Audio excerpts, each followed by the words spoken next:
नमस्कार साथियों, स्वागत है आप सभी का स्टडी फॉर सिविल सर्विसेज में।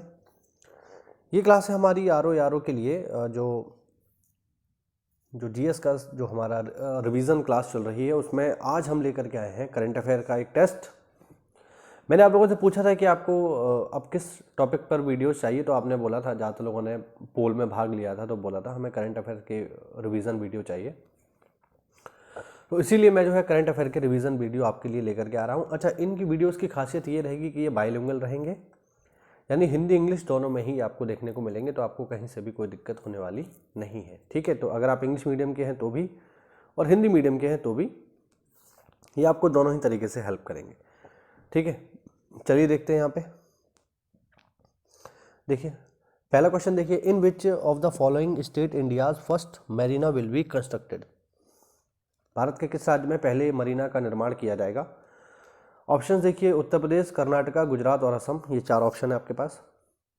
आपको बताना है इंडिया का पहला मरीना कहाँ बनाया जा रहा है। तो साथियों ये बनाया जा रहा है साथियों कर्नाटका में। याद रखना, ऑप्शन बी इज करेक्ट। इसका सही आंसर है कर्नाटक। ठीक है, हाल ही में कर्नाटक के जो मुख्यमंत्री हैं बासवराज बोम्मई, उन्होंने घोषणा की है कि वे भारत का पहला मरीना बनाएंगे। कहाँ पर बनाएंगे? ये बनाएंगे कर्नाटक के उडुपी में। ये मरीना बेसिकली क्या होगा, तो मरीना जो है ये एक स्मॉल हार्बर होगा, यानी एक छोटा सा बंदरगाह होगा जो यूज़ किया जाएगा छोटी नावों के लिए है ना। तो a marina is a small harbour for small boats that are use for leisure. ठीक, तो छोटी नावों के रुकने के लिए बेसिकली एक जगह ये जगह होगी जिसको कहा जाएगा मरीना। ओके, तो याद रखना इंपॉर्टेंट है। प्रश्न नंबर सेकंड देखिए जरा। देखिए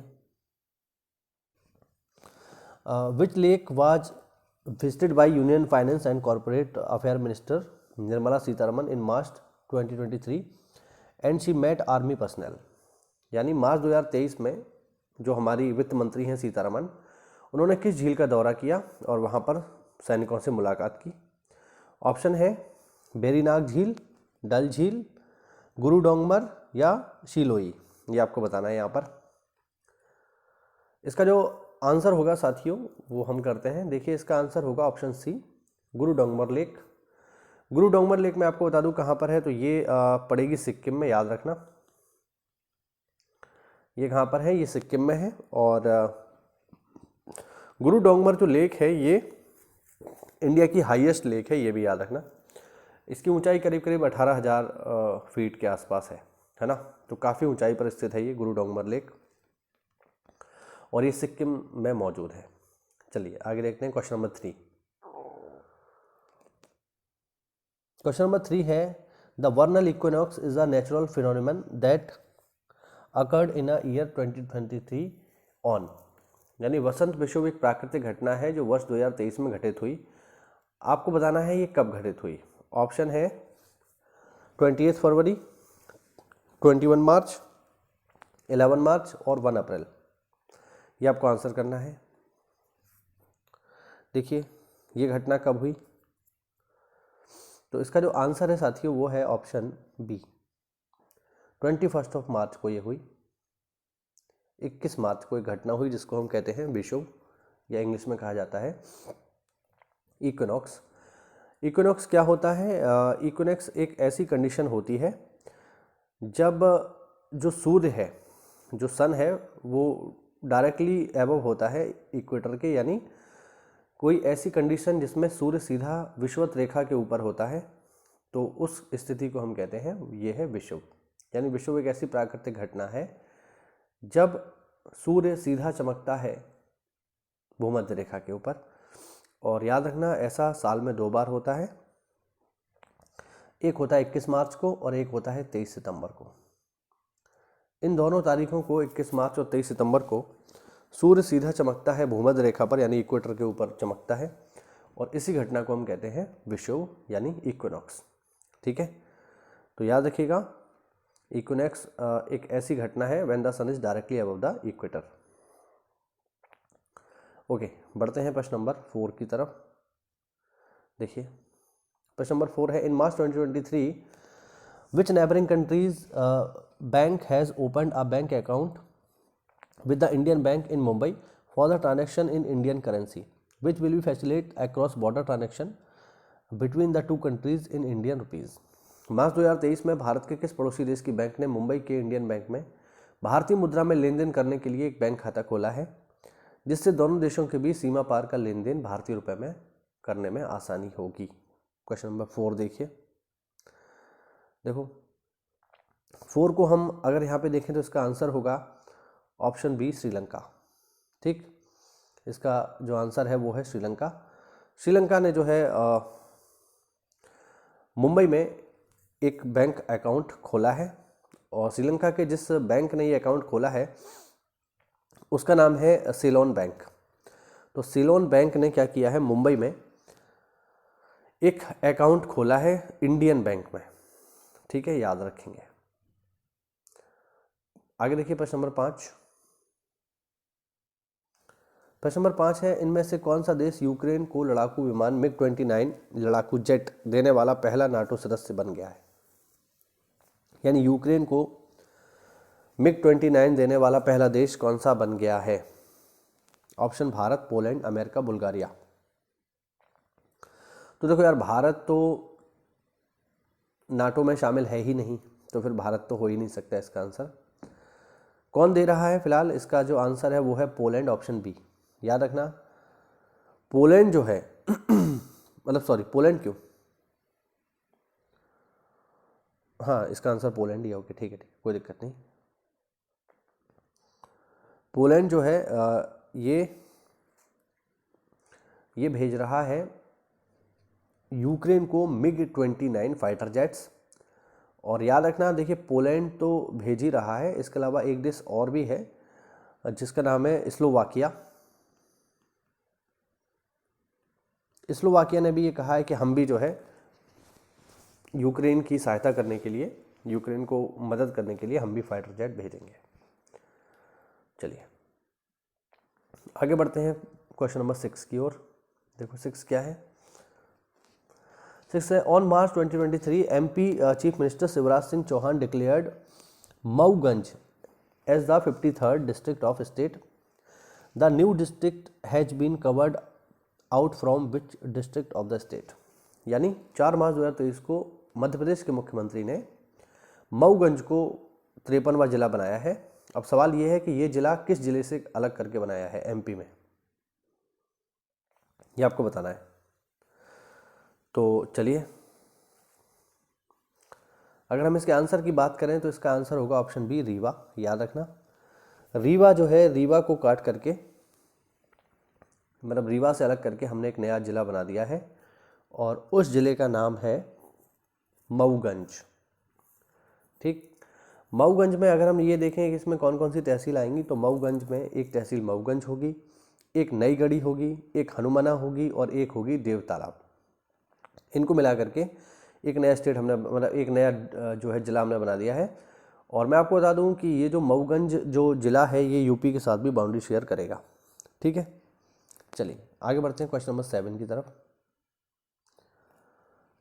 देखो भाई, क्वेश्चन नंबर 7 है, मार्च 2023 में the former prime minister of which country has been arrested on charge of corruption and money laundering. मार्च 2023 में किस देश के पूर्व प्रधानमंत्री को भ्रष्टाचार और मनी लॉन्ड्रिंग के आरोपों में गिरफ्तार कर लिया गया है? ऑप्शन है पाकिस्तान, श्रीलंका, मलेशिया और भूटान। तो डायरेक्टली इसका आंसर करते हैं। देखिए इसका आंसर है मलेशिया, ऑप्शन सी। ठीक है, जो मलेशिया के जो फॉर्मर जो प्राइम मिनिस्टर हैं जिनका नाम है मुहीउद्दीन यासीन, इनको करप्शन के चार्जेस में अरेस्ट करके जेल में भेज दिया गया है। तो याद रखना, मलेशिया के जो फॉर्मर प्राइम मिनिस्टर थे उनको अरेस्ट करके जेल भेज दिया गया है। नाम भी याद रखना, उनका नाम है मुहीउद्दीन यासीन। आगे बढ़ते हैं क्वेश्चन नंबर 8 की तरफ। इन April 2023 the central government has approved setting up of 10 nuclear reactors in how many states of countries. यानी 8 अप्रैल 2023 को केंद्र सरकार ने देश में कितने राज्यों में 10 न्यूक्लियर रिएक्टर स्थापित करने की मंजूरी दे दी है? देखो ऑप्शन है 4, 7, 8 और 10। यानी 4 राज्यों में, 7 राज्यों में, 8 राज्यों में या 10 राज्यों में? डायरेक्ट आंसर करेंगे इसका, इसका आंसर है सीधे सीधे ऑप्शन 4, ठीक है, यानी 4 राज्यों में। कौन कौन से राज्यों में ये भी आपको पता होना चाहिए। वो स्टेट है, देखिए कर्नाटका, कर्नाटका में लगाएंगे, हरियाणा में लगाएंगे हम लोग, एमपी में लगाएंगे, और कहाँ लगाएंगे? राजस्थान में। तो ये वो 4 स्टेट हैं जहां पर हम लोग जो है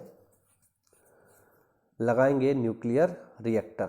10 न्यूक्लियर रिएक्टर यहां पर लगाए जाएंगे इन 4 राज्यों में, कर्नाटका, हरियाणा, एमपी और राजस्थान में, याद रखिएगा। आगे देखिए, आगे है पेंशन फंड नियामक और विकास प्राधिकरण ने लोकपाल के लिए ऊपरी आयु सीमा को 65 से बढ़ाकर कितने साल कर दिया है ना।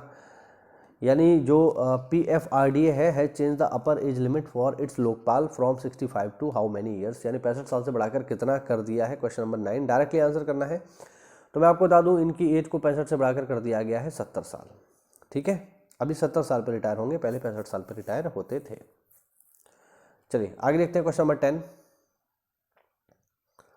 देखो भैया क्वेश्चन नंबर 10 है, which of the following country has been the member of state of the comprehensive and progressive agreement for the Trans Pacific partnership in April 2023।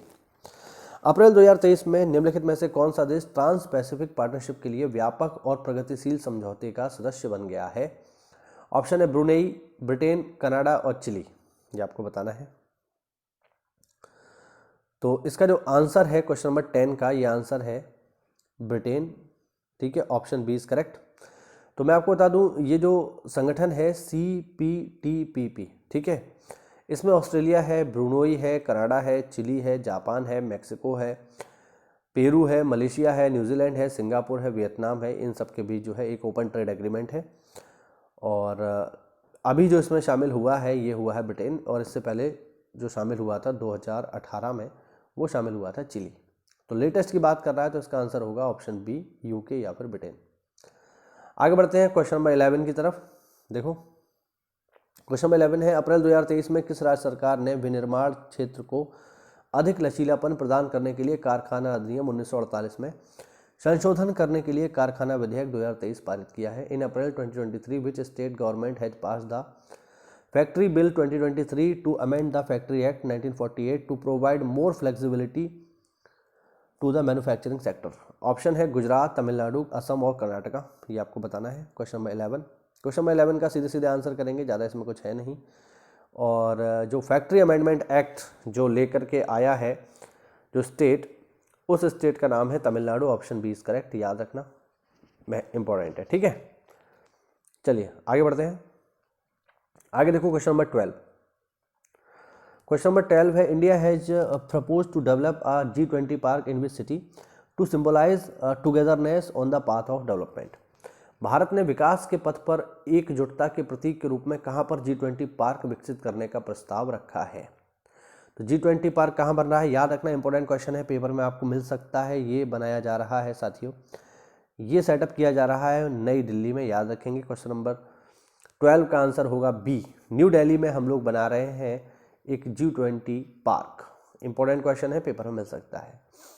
आगे देखिए क्वेश्चन नंबर 13 देखिए, WHO के अनुसार H3N8 बर्ड फ्लू के कारण निम्नलिखित में से किस देश में दुनिया की पहली मौत हुई थी? According to the WHO, in which the following countries world first death of cause due to H3N8 bird flu? Option है चाइना, अमेरिका, जापान और इनमें से कोई नहीं। और क्वेश्चन नंबर 13 का जो सही आंसर होगा ये होगा चाइना। तो याद रखना कि H3N8 बर्ड फ्लू से जो पहली मौत हुई थी वो चाइना में हुई थी। इंपॉर्टेंट क्वेश्चन है, पेपर में आ सकता है। क्वेश्चन नंबर 14 देखिए,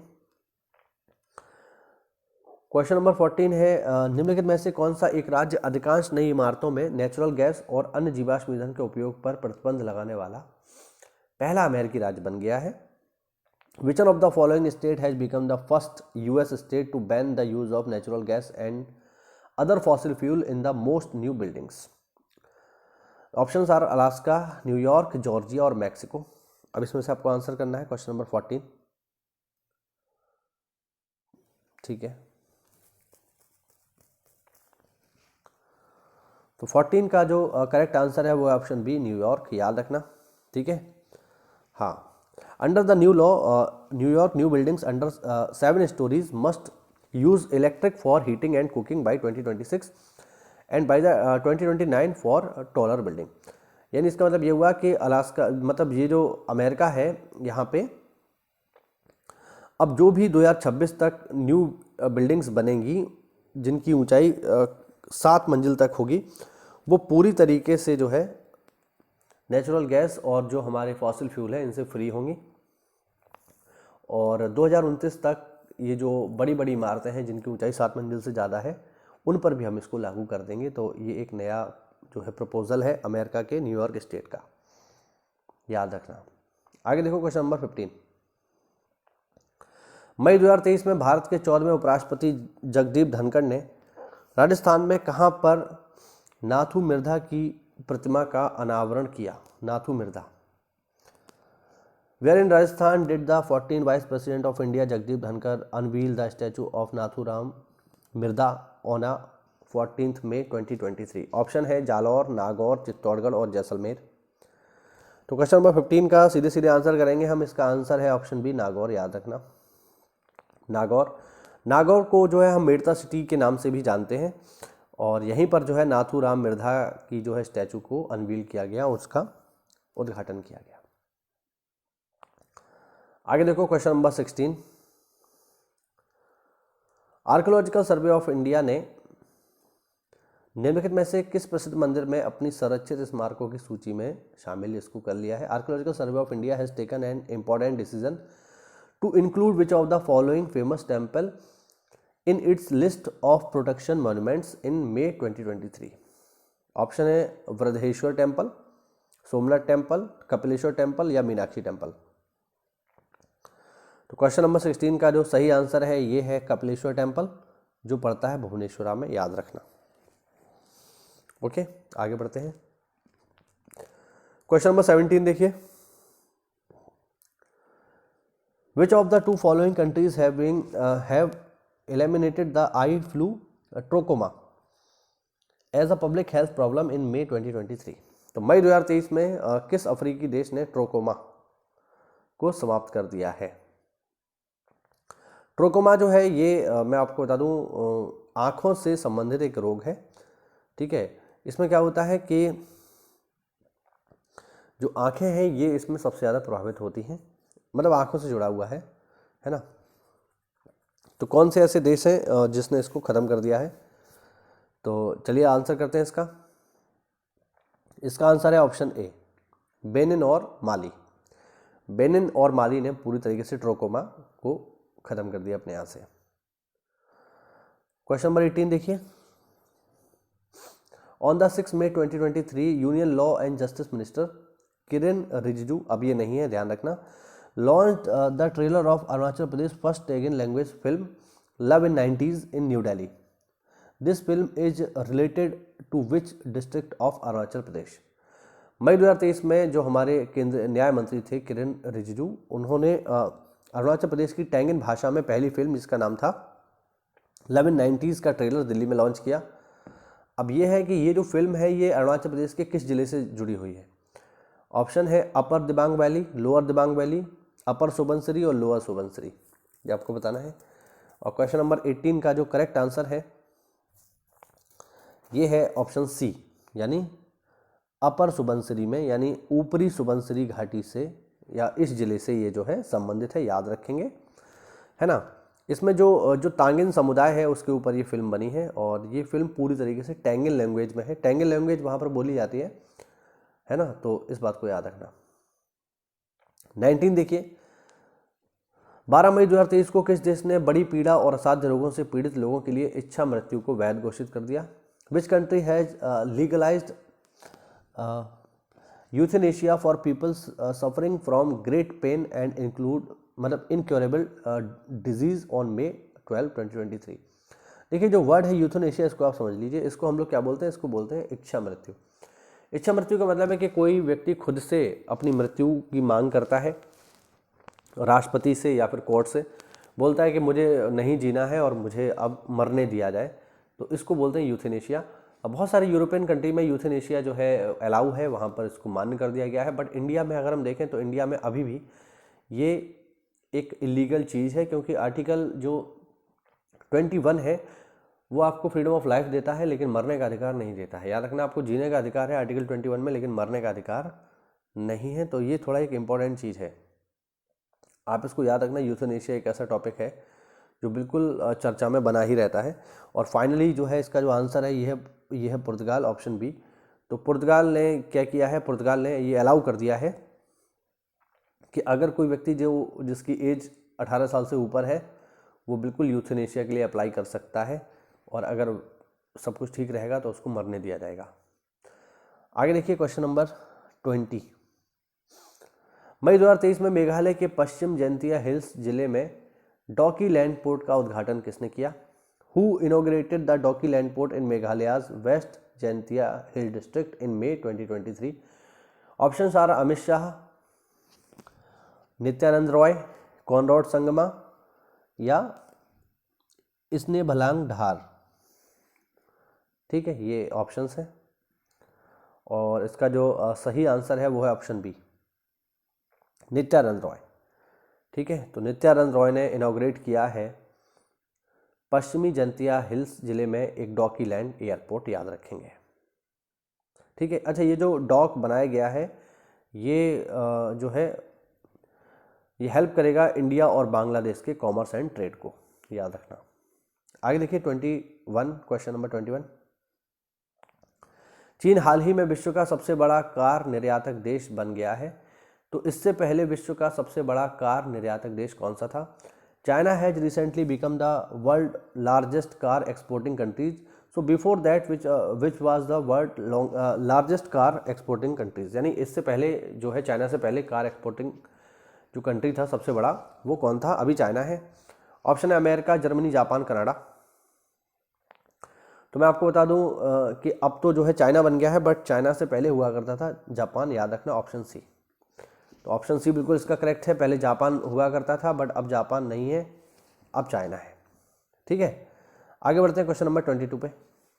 मई 2023 में भारत ने श्रीलंका के लिए 1 बिलियन की क्रेडिट लाइन को कितने समय के लिए बढ़ा दिया है? India has extended $1 billion line of credit to Sri Lanka in May 2023 for how long?